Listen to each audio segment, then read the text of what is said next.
মধ্যে রাজনৈতিক দল যারা সামনে ক্ষমতায় আসবে তাদের সাথে নেগোসিয়েশন করে কেউ সামনে আইনমন্ত্রী হবে, কেউ অন্যান্য মন্ত্রী হবে, কি কি হবে এইটা পাকাপোক্ত করে এখন তাদের জবানে আমাদের ঘোষণাপত্র লিখে দেয়। এখন সেই ক্ষমতায় যারা আসবে সেই দলের মুখপাত্র হয়ে তারা এই সরকারের মধ্যে কাজ করে। প্রধান উপদেষ্টা, আপনার একটা কথা বলবো, আমরা আগেও বলেছি এই সরকারের সকল উপদেষ্টার এক পা অন্য দেশে, বিপদ হইলে ভাইকে যাবে, কিন্তু আমরা দৃঢ়ভাবে বিশ্বাস করি আপনি ভাববেন না। এর প্রমাণ, আপনি যদি ভাবতেন পৃথিবীর কোন দেশ আপনারা রাখতে চায় না বলেন, তাহলে হাসিনার আমলেও 10 তলা বিল্ডিং পাইয়া আপনার আদালতে হাজিরা আপনি দিতে আসতেন না, আপনি তখনই বিদেশ থাকতে পারতেন। আপনি এই দেশে থাকতে চান বলেই আপনি আসছেন, আমরা বিশ্বাস করতে চাই। মাননীয় প্রধান উপদেষ্টা, আপনি বাঁচতেন কয়দিন বলেন? আপনার এত বয়স হয়েছে, বাংলাদেশের গড়ে হচ্ছে প্রায় 20 বছর বেশি পাচ্ছেন, আমার বাপের 63 বছর পাচ্ছে, তার চেয়ে আপনি প্রায় 20 বছর বেশি পাচ্ছেন। মাঝে মধ্যে মৃত্যু বেঁচে থাকার চেয়ে অধিক। মাননীয় প্রধান উপদেষ্টা, আপনি একটা গবেষণা করেন, বাংলাদেশে গত 50 বছরে কোন রাষ্ট্রপ্রধানের 30 মিনিট 40 মিনিটের বক্তৃতা, রিক্সা চালক, ভ্যান চালক, সবজি বিক্রেতা, বিশ্ববিদ্যালয়ের প্রফেসর, ছাত্র জনতা আধা ঘন্টা বসে তার বক্তৃতা শুনে নজির নাই যেটা আপনারটা হয়েছে। এটা কিন্তু আপনার চেহারা দেখেন, আপনি রাজনৈতিক দল করছিলেন, বেরো করছেন, কিন্তু এইবার যে আপনার এই বাংলাদেশের পক্ষে হৃদয় নিংড়ে ভালোবাসা, আপনি যখন বক্তৃতা করেন আপনি আর্টিফিশিয়াল কিছু বলেন না, কিন্তু আপনি যখন ঘোষণাপত্র বললেন আপনার চেহারা আর্টিফিশিয়াল ছাপ। ইদানিং আপনি স্ক্রিপ্ট দেখে দেখে বক্তৃতা করেন, এগুলো আমরা চাই না। মাননীয় প্রধান উপদেষ্টা, আপনার অন্তরে যা আছে, আপনারা যে যে বাধ্য করে তার কথা বলে দেন না। আপনারা কি করবেন বলেন? আপনারা খুন করবেন? আপনি প্রায় 80 বছর বাঁচছেন, আর কয় বছরই বাঁচবেন?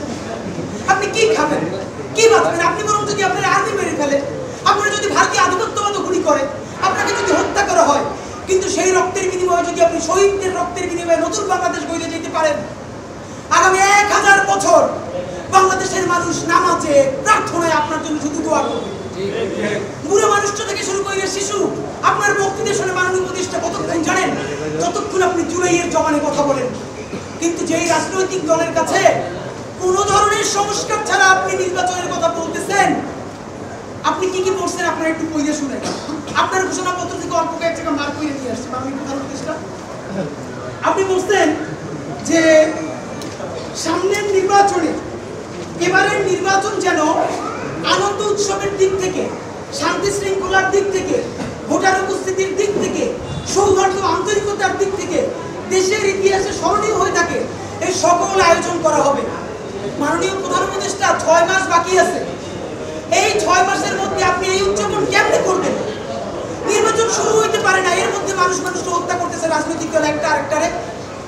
তাহলে এই আমলা, এই পুলিশ, যেই পুলিশ রাজনৈতিক দলের ছত্রছায়া আবার হত্যাকাণ্ড ঘটাবে, আপনি দাঁড়িয়ে কেমনে পারবেন? প্লিজ আপনার এই দীর্ঘ কাঁধে রাজনৈতিক দলগুলোর বন্দুককে রাখতে দিন।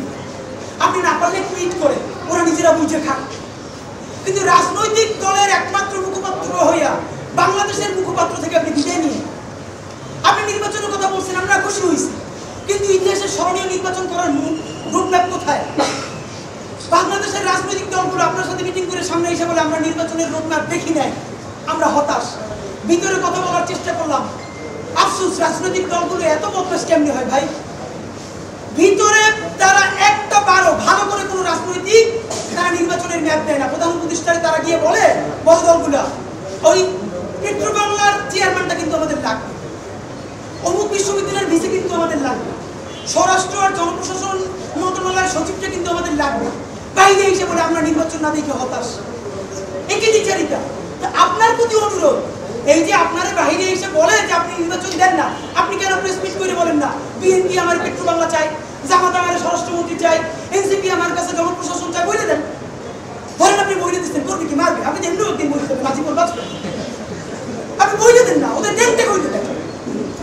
রাজনৈতিক শক্তির আমরা পক্ষে, কিন্তু রাজনৈতিক দলের নামে নিপীড়নের পক্ষে আমরা।